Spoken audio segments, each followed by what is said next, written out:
회복이라는 말씀 제목으로 말씀을 전하고자 합니다.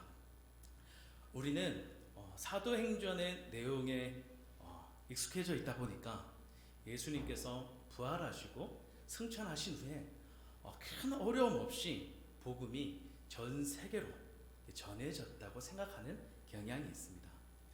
비록 초기에 약간의 핍박이 있었지만 사도 바울을 포함한 12제자들의 그 열정적인 선교 사역으로 순식간에 로마까지 복음이 전해진 것으로 이해하기 쉽습니다. 하지만 역사적으로 제자들이 복음을 전했던 초기의 교회 모습을 살펴보면 상황은 우리가 알고 있는 것과는 상당히 다릅니다. 예수님께서 부활하시고 승천하셨던 1세기 초기 기독교는 큰 어려움에 직면해 있었습니다. 그 어려움이 얼마나 컸던지 어쩌면 기독교는 역사 속으로 영원히 사라질 수도 있는 큰 어려움이었습니다. 무엇보다도 가장 큰 문제는 더 이상 예수님께서 그들과 육신으로는 함께하지 않으신다는 것이었습니다. 제자들이 예수님과 함께 있을 때는 난처한 상황이 생기면 예수님께서 해결해 주셨습니다. 변화산 아래에서 제자들이 귀신 들린 아이를 치유하지 못해서 이 공궁에 빠져 있을 때 예수님께서 오셔서 해결해 주셨습니다. 또한 제자들이 이해하지 못하는 것이 있을 때면 예수님께 조용히 물어서 그 궁금한 것들을 물어볼 수가 있었습니다. 예를 들면 제자들은 예수님의 가라지 비유를 이해하지 못했었습니다. 그래서 제자들은 무리가 떠나가고 예수님과 함께 집으로 들어갔을 때 예수님께 그 비유에 대해서 설명해 달라고 요청했습니다. 이처럼 예수님은 제자들과 늘 함께 하시며 그들의 실수도 무능함도 예수님에 대한 뭘 이해도 모두 이해해 주시고 해결해 주셨습니다. 하지만 승천하신 예수님은 더 이상 육신으로는 지상에서 제자들과 함께하지 않으셨습니다. 뿐만 아니라 다음은 최초의 그리스도인들은 유대인들이었습니다. 하지만 그들은 고향인 이스라엘에서 배척을 받았고 심지어 박해를 받아야 했습니다. 유대인들에게 예수님은 십자가에 죽은 저주받은 자였습니다. 유대인들의 경전인 율법은 죽을 죄를 범한 자를 나무 위에 매다는 경우가 있었는데 유대인들은 이런 자들을 하나님께 저주를 받은 자로 여겼습니다. 아무리 예수님께서 살아계실 때 병든 자를 고치시고 바리새인보다 더 권위 있는 말씀을 전해주셨지만 십자가에서 매달려 죽으셨다는 것 하나로 예수님은 유대인들에게 하나님의 의에 저주받은 자에 불과했습니다. 초대교회에 순교자 유스티누스라는 순교자가 있습니다. 그는 트리포와의 대화라는 책을 저술했는데 이 책에 보면 이러한 상황이 잘 나와 있습니다. 유대인이었던 트리포와는 이렇게 묻습니다. 그리스도가 그처럼 부끄럽게 십자가에 달려야만 했는지 나는 너무 의심스럽다. 그래, 성경에 의하면 그리스도가 고난당하는 줄은 알겠는데 왜 그 고난이 율법에서 저주받은 고난이어야 하는지 당신이 한번 증명할 수 있느냐? 이렇게 물어봅니다.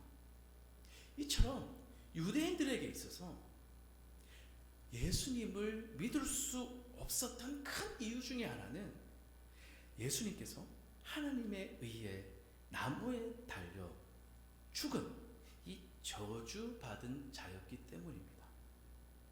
그런데 이 그리스도인들은 하나님에 의해서 저주받은 자를 주님이라고 고백합니다. 이 초기 그리스도인들은 세례를 받고 교회의 구성원이 될 때 했던 최초의 고백이 있습니다. 그것은 예수는 주, 이 한마디였습니다. 하지만 유대민족의 조상인 아브라함 훨씬 이전부터 유대인들은 하나님을 주님이라 불렀습니다. 아브라함이 하나님을 주님이라 불렀고 다윗 왕도 하나님을 주님이라 불렀습니다. 이처럼 유대인들에게 주님으로 불리는 분은 오직 한 분, 하나님뿐이셨습니다. 그런데 그리스도인들은 십자가에서 저주받은 예수를 하나님과 같은 표현인 주님이라고 부르는 것입니다. 이런 표현들은 유대인들에게 너무나 큰 신성 모독이었습니다. 이러한 이유 때문에 그리스도인들은 유대인이었음에도 불구하고 한 형제인 유대인으로부터 배척을 받았고 순교를 당하기까지 했습니다. 스데반 집사가 유대인들로부터 돌을 맞아 순교를 당했고, 이어서 예수님의 12제자였던 야고보가 헤롯 왕에 의해서 순교를 당했습니다.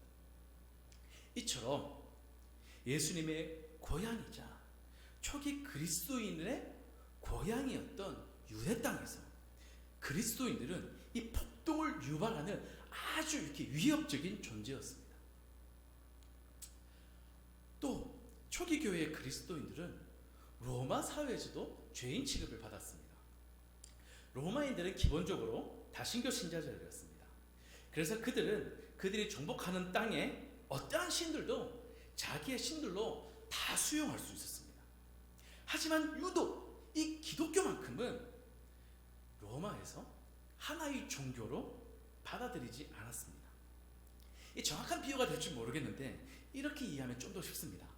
이 전 세계를 통틀어 가장 유교적인 국가였던 조선 땅에 이 기독교가 들어왔습니다. 하지만 유교 전통을 철저하게 지키는 가정에서 기독교로 개종하는 이들은 엄청난 핍박과 박해를 받았습니다. 그들이 핍박을 받았던 큰 이유 중에 하나는 제사를 거부한 것이었습니다. 이 유교에 있어서 제사는 조상에 대한 효를 표하는 것이었고, 제사를 통해서 이 효를 표했을 때 조상들이 자신의 가정을 지켜줄 것이라고 생각했습니다. 그런데 가정의 평안과 위안과 성공을 보장하는 제사를 거부하니 이것은 정말 배은망덕한 일이었고 집안의 화를 불러오는 그런 원흉으로 여겨졌던 것입니다. 이러한 이해를 가지고 로마 전체를 확대하면 좀 더 이해하기 쉬울 것 같습니다. 이 로마에서 신에 대한 제사는 매우 중요했습니다. 국가는 이 신들에게 적당한 이 제사와 이 제물을 공급하고, 그리고 이 제물과 제사를 받아 기분이 좋아진 신은 로마의 안정과 번영을 가져다 준다고 여겼습니다. 그래서 이 로마에서 개인이 어떠한 신을 믿든 간에 그것은 큰 문제가 아니었습니다. 하지만 국가의 제사 의식에는 반드시 참여해야 했습니다. 그만큼 제사는 공적인 문제였고 이 국가의 명운과 안정과 성공이 달린 중대한 행사였습니다. 그런데 그리스도인들은 이 국가의 공적인 제사에 참여하지 않았습니다. 다시 말하면 로마에서 그리스도인들은 이 반사회적인 사회 질서나 국가 질서에 위협이 되는 아주 위험한 존재였습니다.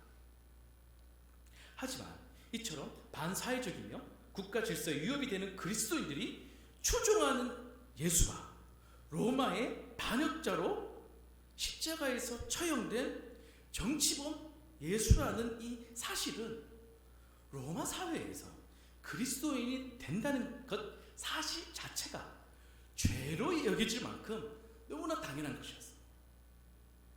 이처럼 이 초기 그리스도인들은 고향 유대 땅에서도 로마 사회에서도 늘 핍박받는 존재였습니다. 그런데 문제는 이 초기 교회는 내부적으로도 큰 분열을 경험하고 있었습니다.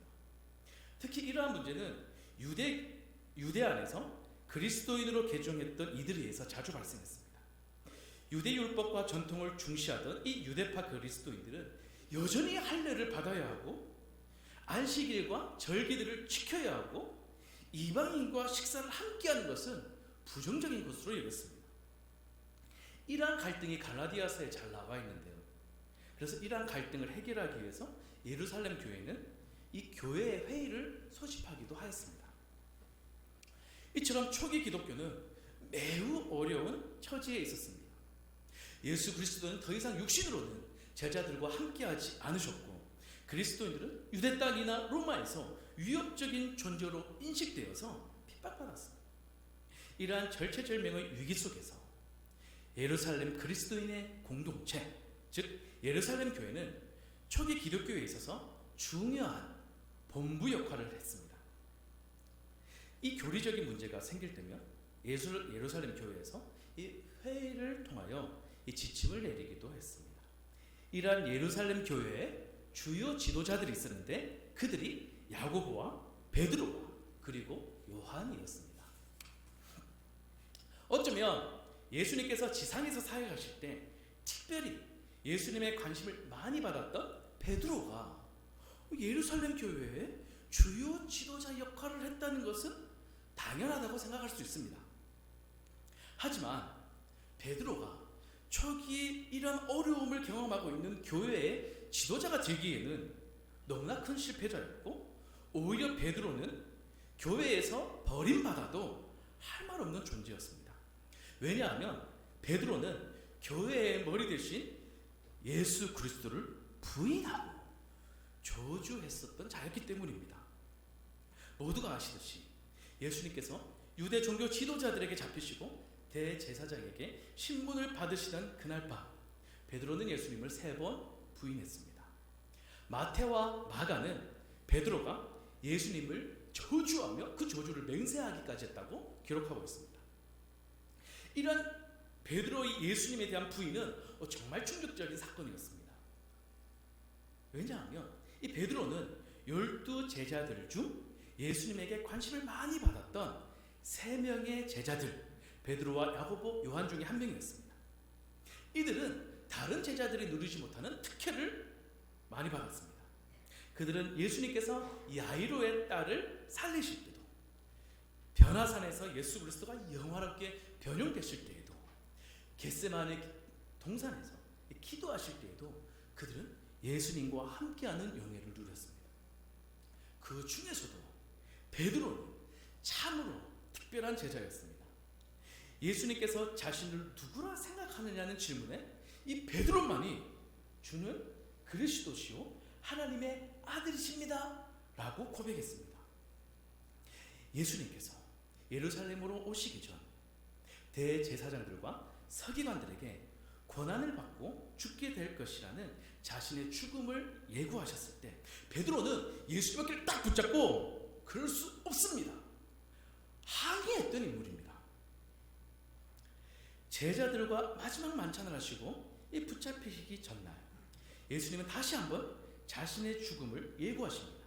그러면서 너희들은 내가 가는 길을 따라올 수 없어 라고 말씀하셨을 때 베드로는 주님, 제가 왜 주님을 못 따라갑니까? 저는 주님을 위해서 제 목숨을 내놓겠습니다 라고 큰 소리쳤어요. 그러자 예수님께서 아니야, 너희들도 나를 배반할 거야 라고 말씀하셨을 때 베드로는 다시 한번 다른 모두가 배반할지라도 저는 배반하지 않을 겁니다. 큰 소리 쳤었습니다. 이러한 예수님에 대한 이 사랑과 충성과 열정을 이 확인시켜 주기라도 하듯이 예수님께서 겟세마네 동산에서 기도를 마치시고 잡히실 때 이 대제사장의 종 말구의 키를 자르기까지 이 예수님을 지키고자 충성을 다했던 인물입니다. 그런데 그런 베드로가 예수님을 부인했습니다. 부인하다 못해 저주까지 했습니다. 한 번도 아니고 3번을 부인했습니다. 유대인들에게는 성도님들도 알듯이 이 3이라는 숫자는 너무나 큰 의미가 있습니다. 그가 3번 부인했다는 것은 이 실수가 아니라는 것을 말해주는 것이고 더 이상 그가 제자로 불릴 수 없을 만큼 너무나 중대한 실패였습니다. 예수님은 살아계실 때 이렇게 말씀하셨습니다. 나를 부인하는 자는 내가 아버지 앞에서 그를 부인할 것이다. 실제로 이 교회의 역사에서 보면 예수 그리스도에 대한 이 신앙을 부인했던 자들로 인해서 큰 논란이 있었습니다. 예를 들면 이 로마의 데키우스 황제가 있었습니다. 이 데키우스 황제 때에 이르러 로마 제국 전체에서 그리스도인에 대한 조직적인 박해가 시작되었습니다. 이전에는 네로 황제처럼 박해가 있었습니다. 하지만 이러한 박해들은 산발적이었고 지역적이었습니다. 하지만 데키우스 황제 때부터는 제국이 나서서 제국 전체에 대해서 이 그리스도인들을 조직적으로 박해하기 시작했습니다. 왜냐하면 이 데키우스 황제 때에는 외세 침략이 있었고 전염병이 창궐했고 내전 등으로 인해서 이 제국은 절체절명의 위기에 빠졌었습니다. 이 큰 로마 제국이 순간 무너지게 생겼던 것입니다. 데키우스 황제는 이 로마가 이러한 위기를 경험하게 되는 것은 그리스도인 때문이라고 생각했습니다. 왜냐하면 아까 말씀드렸듯이 이 그리스도인들이 제사에 참석 안 하고 국가의 제사에 참석 안 하고 신에게 기쁨과 감사의 제사를 드리지 않으니까 이 신들이 노해서 우리 이 로마를 무너뜨리는 거 아니냐, 이렇게 생각했었기 때문에 이 다시 로마의 영광을 부활시키는 것은 다시 이 로마의 신들에게 제대로 제사를 드리는 것이라고 생각했기 때문입니다. 그러다 보니 데키우스 황제는 교회 지도자들을 체포하기 시작했습니다. 그리고 일부는 처형하기 시작했습니다. 이러한 위협 속에서 수많은 그리스도인들이 투옥되었습니다. 감옥에 갇혀서 많은 고초를 당했습니다. 이때 이 박해가 끝날 때쯤 이 그리스도인들은 세 부류로 나누어지기 시작했습니다. 하나는 투옥과 박해 속에서 끝까지 신앙을 지켰던 자들인데 이들을 고백자들이라 불렀습니다. 또 한 부류는 신앙을 포기하고 주에 대한 그리스도에 대한 주의 고백을 포기하고 직접 로마 국가가 드리는 제사에 참석했던 사람들이었습니다.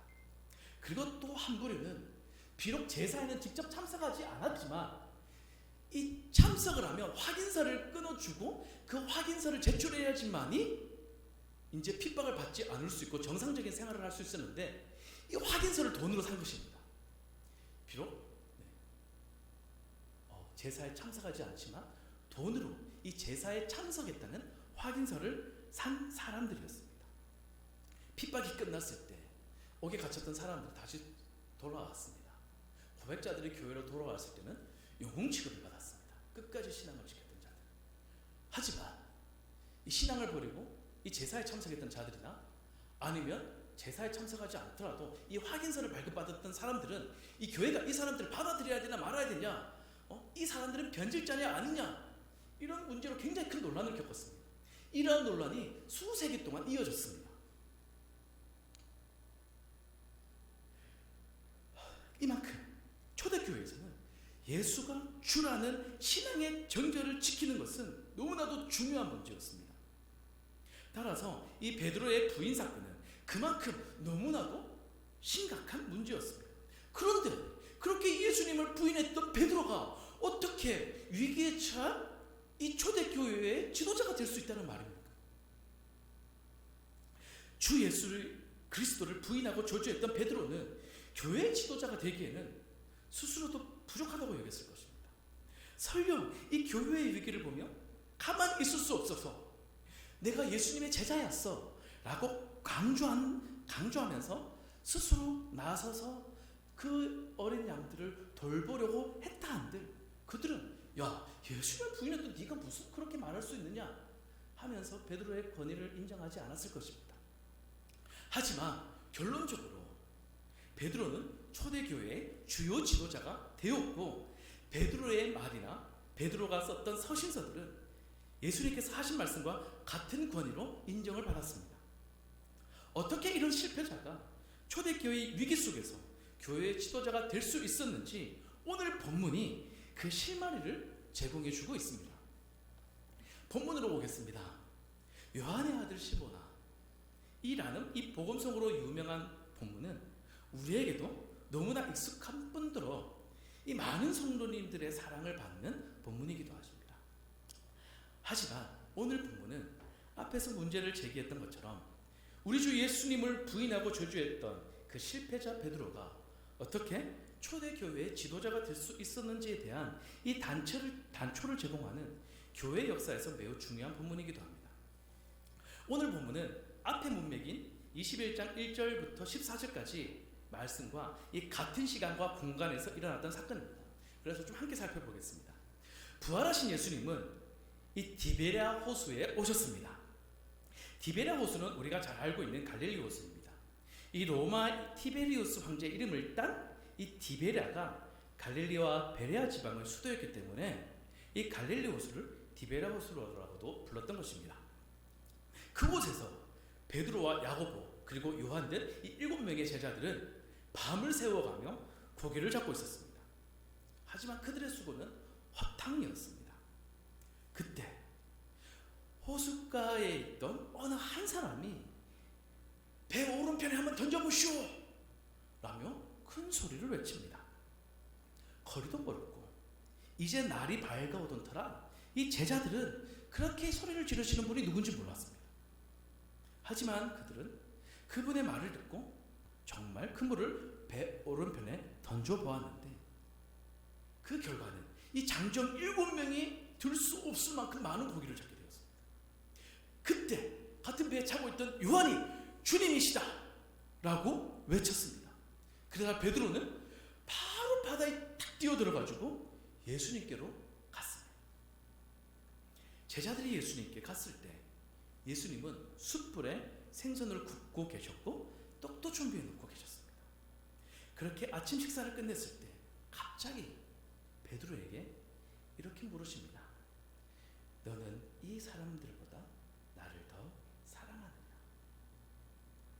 이 질문을 베드로가 들었을 때 기분은 어떠했을까요? 이 오늘 본문을 보면 예수님께서 이 베드로의 과거 기억들을 떠올리기 위해서 의도적으로 어떤 환경을 조성했던 것을 볼 수 있습니다. 누가복음 5장에서는 예수님께서 게네사렛 호수에서 고기 잡던 베드로에게 이제부터는 사람을 낚을 것이다 라는 사명을 주시는 장면이 등장합니다. 게네사렛 호수 또한 갈릴리 호수의 또 다른 이름입니다. 이때도 베드로는 밤새도록 그물을 던졌는데 아무것도 잡지 못하고 있었습니다. 그러자 예수님께서는 베드로와 함께 배를 타시고 깊은 데로 가서 그물을 던져보라고 하십니다. 이에 순종한 베드로는 그물이 찢어질 만큼 많은 고깃대를 잡게 되었습니다. 어쩌면 오늘 본문에서 베드로가 요한의 주님이시다라는 소리를 듣고 바로 이렇게 바다로 뛰어들 수 있었던 것은 밤새 아무것도 잡지 못했을 때 예수님의 말씀에 순종한 결과 이 엄청난 고깃대를 잡았던 그 기적의 기억이 선명하게 있었기 때문인 것 같습니다. 이처럼 예수님은 고기 잡는 이 기적을 통해서 베드로로 하여금 베드로가 예수님으로부터 처음 선교적인 사명을 받던 그 날을 기억하게 하셨습니다. 예수님은 베드로의 숯불 옆에서 야 베드로야 이 사람들보다 나를 더 사랑하느냐 물으셨습니다. 베드로가 이 질문을 들었을 때 그는 바로 예수님을 부인했던 그날 밤을 기억했을 것입니다. 왜냐하면 베드로가 예수님을 부인하던 그때 그는 숯불 옆에 있었습니다. 문지키는 요종이 베드로에게 말하되 너도 이 사람의 제자 중 하나가 아니냐니 그가 말하되 나는 아니라 하고 그때가 추운 거로 종과 아랫사람들이 불을 피우고 서서 쬐니 베드로도 함께 서서 쬐더라. 시몬 베드로가 서서 불을 쬐더니 사람들이 묻되 너도 그 제자들 중 하나가 아니냐? 베드로가 부인하여 이르되 나는 아니라. 베드로가 예수님을 3번 부인하던 그날 밤 그는 숯불 옆에서 불을 쬐고 있었습니다. 이처럼 예수님은 숯불 곁에서 자신을 부인했던 베드로에게 또다시 이 숯불 곁에서 자신을 사랑하냐고 물으시는 것이었습니다. 이처럼 처음 이 선교의 사명을 부여받던 그날을 기억했던 후 바로 바로 이어서 예수님을 부인하고 저주했던 이 아픈 기억을 떠올려야 했던 이 베드로의 마음은 어떠했을까요? 아마 베드로가 예수님을 부인하기 전에 이런 질문을 하셨다면 베드로는 아마 당당하게 그럼요, 예수님, 누구보다도 저는 예수님을 더 사랑합니다. 예수님을 향한 저의 사랑과 열정은 그 누구도 따라올 수 없습니다 라고 또박또박 확신 있게 말했을 것입니다. 하지만 오늘 베드로는 그렇지 못합니다. 우리도 일상생활에서 혹시 이렇게 남편이 아내에게 잘못한 일이 있을 때 가끔 아내는 남편에게 이렇게 묻습니다. 당신 나 사랑하는 거 맞아? 평소라면 그럼 당신이 나를 사랑하보다 내가 당신을 더 사랑하지, 이렇게 말할 것인데 뭔가 잘못할 일이 있을 때는 한참을 머무르거리다 당신 내 마음 알잖아 라고 얼버무릴 때가 있습니다. 어쩌면 베드로의 마음도 이와 같지 않았을까 생각해 봅니다. 사랑합니다 라고 말하기에는 너무나 부끄럽습니다. 하지만 예수님에 대한 사랑은 여전히 남아있습니다. 그래서 베드로는 예수님, 당신께서 아십니다 라고 대답을 했습니다. 그런데 예수님이 또다시 물으십니다. 요한의 아들 시몬아, 네가 나를 사랑하니? 베드로는 같은 답을 반복합니다.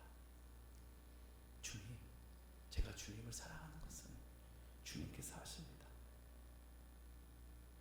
그런데 그 다음이 문제입니다. 예수님은 또 물으십니다. 시몬아, 네가 나를 사랑하니? 세 번째, 예수님의 질문을 듣고 베드로는 이 근심에 빠집니다. 여기서 이렇게 근심하다라고 표현된 헬라어는 슬퍼지다, 괴로워지다는 의미를 갖습니다. 다시 말해서 베드로는 세 번째 예수님의 동일한 질문을 들었을 때 너무도 마음이 슬프고 괴로웠습니다. 쉽게 대답이 나오질 않았습니다. 왜냐하면 베드로는 예수님께서 잡히셔서 신문답 받으시던 그날 밤 3번을 부인했기 때문입니다. 숯불 옆에서 이 3번을 부인했던 베드로에게 예수님은 다시 한번 이 숯불 옆에서 3번을 너 나 사랑하니라고 물으시는 것입니다. 사랑하는 성도 여러분, 만약에 성도님들이 베드로였다면 마음이 어땠을까요? 그 아픈 기억을 떠올리며 예수님에 대한 이 죄송한 마음과 이 부끄러운 마음이 이게 올라오면서 아마도 다리에 힘이 풀리고 그 자리에 털썩 주저앉아 눈물을 터뜨렸을 것 같습니다. 한참을 고민하던 베드로는 힘겹게 입술을 떼며 주님은 모든 것을 아시는 분이십니다. 제가 주님을 사랑하는지 주님께서 아십니다. 이처럼 예수님께서 디베랴호수의 베드로에게 나타나신 것은 의도적이시며 숯불을 피우시고 베드로에게 사랑하는지 물으신 것도 의도적이셨습니다. 그렇다면 예수님은 왜 이렇게 베드로의 아픈 상처를 끄집어내셔 괴롭히셨던 것일까요? 심리학자든 정신과 의사든 상담사든 보통 과거의 상처나 원인 모르는 잘못된 행동을 치유하기 위해서는 이 상담에 온 사람들의 아픈 과거를 기억해내도록 합니다. 그래서 그들은 상담받으러 온 사람들에게 반드시 과거 부모님과의 관계는 어떠했는지, 가정 환경은 어땠는지, 혹시 과거를 살아가면서 어릴 적에 특별한 기억이 없었는지 물어봅니다. 그러한 과정을 통해서 이 과거에 자신의 상처가 될 만한 사건들을 발견하게 되면 이제 그 상처로부터 이 상담과 치유를 시작해 나갑니다. 어쩌면 예수님 또한 이 베드로의 아픈 과거를 치유해 주고 싶으셨던 것 같습니다. 왜냐하면 베드로의 사랑 고백을 들으신 예수님은 베드로야, 네가 내 어린 양을 먹이라, 내 양을 쳐라, 내 양을 먹이라는 다시 한번 선교적인 사명을 부여해 주시기 때문입니다. 부활하신 예수님은 이제 승천을 앞두고 계십니다. 아버지 하나님 보좌 우편으로 가시게 되면 더 이상 육신으로는 제자들과 함께 하실 수 없습니다. 지금까지 예수님은 직접 양을 돌보시고 먹이셨다면 이제는 제자들에게 맡겨야 할 때가 온 것입니다. 하지만 이 베드로의 상처가 치유되지 않고서는 이러한 사명을 감당하기 어렵다는 것을 아셨습니다. 베드로 스스로도 감당하기 어렵겠지만 베드로의 이 실패를 아는 그리스도인들은 베드로의 권위를 인정하지 않을 것이라는 것도 알고 계셨습니다. 그리고 이제 막 시작된 이 그리스도교, 이 기독교가 얼마나 큰 시련에 당할지도 알고 계셨습니다. 그래서 예수님은 베드로를 그냥 떠나실 수 없었습니다. 예수님에 대한 사랑이 회복되지 않고서는 베드로가 이 어린 양을 맡아야 하는 그런 선교적 사명을 감당하기에는 너무나 어려운 것이라는 것을 아셨기 때문입니다. 그래서 예수님은 고기를 잡는 디베랴 호수에 찾아오셨고 베드로에게 너 나 사랑하는지 3번을 물으셨던 것입니다. 사랑하는 성도 여러분, 베드로가 예수님의 3번째 질문에 주님에 대한 사랑하는 마음을 주님께서 아십니다라고 고백했을 때 아마 베드로의 마음은 예수님께 너무나 죄송했고 죄책감에 시달리고 있었던 그 상처가 치유되고 그 죄책감은 눈 녹듯 사라졌을 것 같습니다. 예수님께서 베드로의 사랑 고백을 들으신 후 다시금 베드로에게 자신의 양을 치라고 선교적 사명을 받았을 때 그는 게네사렛 호숫가에서 이제는 사람을 낚는 어부가 되라며 처음 사명을 주셨던 그때를 기억하면서 다시금 이 베드로의 마음속에는 이 소명감이 불일 듯 일어났을 것입니다. 그래서 예수님께서 야 이제 네가 늙어서는 네 팔을 벌려서 죽음을 당하게 될 거야. 다시 말해서 너는 이제 늙어서 순교당하게 될 거야 라고 말했을 때 베드로는 문제가 되지 않았습니다. 그런 예수님의 말을 너무나 당연스럽게 받아들입니다. 예수님께서 베드로의 배신에 대한 상처를 치유하시고 다시금 기회를 주셨다는 것을 깨달았기 때문에 아마 베드로는 내가 이제 다시 그런 실수하지 않을 거야. 나를 용서하시고 다시금 사랑하는 마음을 풀어넣어 주신 그리고 다시금 나에게 소명을 주신 그 예수 그리스도를 위해서라면 내가 어떠한 어려움도 난 감당할 거야 라는 결심을 했을 것 같습니다. 사랑하는 성도 여러분, 말씀을 마무리하겠습니다. 때로는 우리의 부패한 이 본성 때문에 이 피조물이라는 어떻게 할 수 없는 이 연약함 때문에 우리는 신앙생활을 하면서도 실수하거나 무너질 때가 많습니다.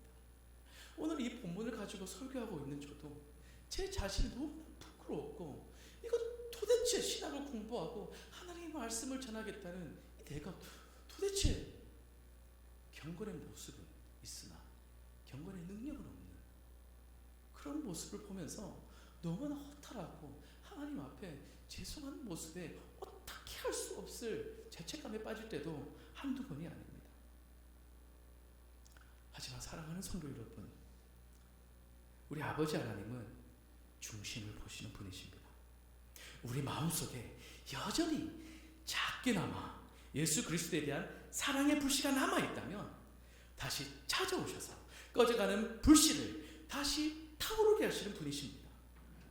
우리의 삶이 비록 연약한 갈대같이 심하게 흔들린다 할지라도 갈대가 여전히 뿌리를 받고 있는 것처럼 우리의 마음이 여전히 예수 그리스도의 사랑에 뿌리를 내리고 있다면 용서와 회복의 전문가 되시는 예수 그리스도께서 다시금 우리의 영혼을 소생시켜 주실 것입니다. 그리고 여기서 끝나는 것이 아니라 우리에게 다시금 이 소명의 기회를 주실 것입니다. 우리가 다시 한번 예수 그리스도의 복음을 위해서 아버지 하나님의 영광을 위해서 예수 그리스도의 길을 따라갈 수 있는 사명을 주실 것입니다. 때로는 그 소명이 다를 수도 있습니다. 오늘 본문에 보면 베드로는 그 소명의 것이 순교였습니다. 하지만 요한은 오랫동안 살면서 예수 그리스도에 대한 이 기쁜 복음의 소식을 증거하는 것이 요한의 사명이었습니다. 삶의 영역이 다르고 주어진 탤런트가 달라서 각자 소명을 감당하는 모습은 다를 수도 있습니다. 하지만 우리가 예수 그리스도를 따라서 걸어가는 이 길 끝에는 우리 주 예수 그리스도께서 계실 것입니다. 사랑하는 성도 여러분, 혹시 베드로처럼 처음 가졌던 베드로는 예수 그리스도를 위하여 열심을 내겠다고 다짐했던 이 결단이 흐지부지되고 오히려 그보다도 더 무너져버려 이런 삶의 모습 때문에 힘들어하신 분이 계시다면 오늘 이 베드로의 마음에 우리의 마음을 올려놓았으면 좋겠습니다. 베드로에게 나타나셔서 나를 사랑하느냐고 물으셨던 질문을 우리 자신에게 조용히 물어보았으면 좋겠습니다. 그리고 베드로가 고백했던 것처럼 비록 연약하고 보잘것없지만 여전히 예수 그리스도의 사랑에 대한 불씨가 살아있고 예수 그리스도에 대한 사랑이 뿌리가 박혀있다는 이 예수 그리스도에 대한 사랑의 고백을 다시 한번 할 수 있었으면 좋겠습니다. 예수님, 비록 제 모습은 이렇지만 내 모습은 이렇게 한심하고 답답하고 실수투성이지만 여전히 예수님에 대한 제 사랑의 마음은 꺼지지 않았습니다. 바람에 흔들려 날아가 버릴 것 같은 이 연약한 갈대 같지만 여전히 예수님에 대한 저의 사랑은 여전히 뿌리 박고 있습니다. 우리가 이렇게 예수님에 대한 사랑을 고백할 때 상한 갈대를 꺾지 아니하고 꺼져가는 등불을 끄지 아니하시는 이 용서와 사랑의 예수 그리스도께서 우리의 마음을 다시 받아주시고 회복시켜 주실 줄 믿습니다. 부활절이 다가오고 있습니다. 예수 그리스도께서 죽음을 이기시고 부활하시어 성도들에게 산 소망을 주신 이 부활절이 사랑하는 성도님들께서 다시금 예수 그리스도에 대한 사랑을 회복하고 더불어 각자의 삶에 주신 사명을 기쁨으로 감당하게 되는 그런 기회가 되시기를 소망합니다. 기도하겠습니다.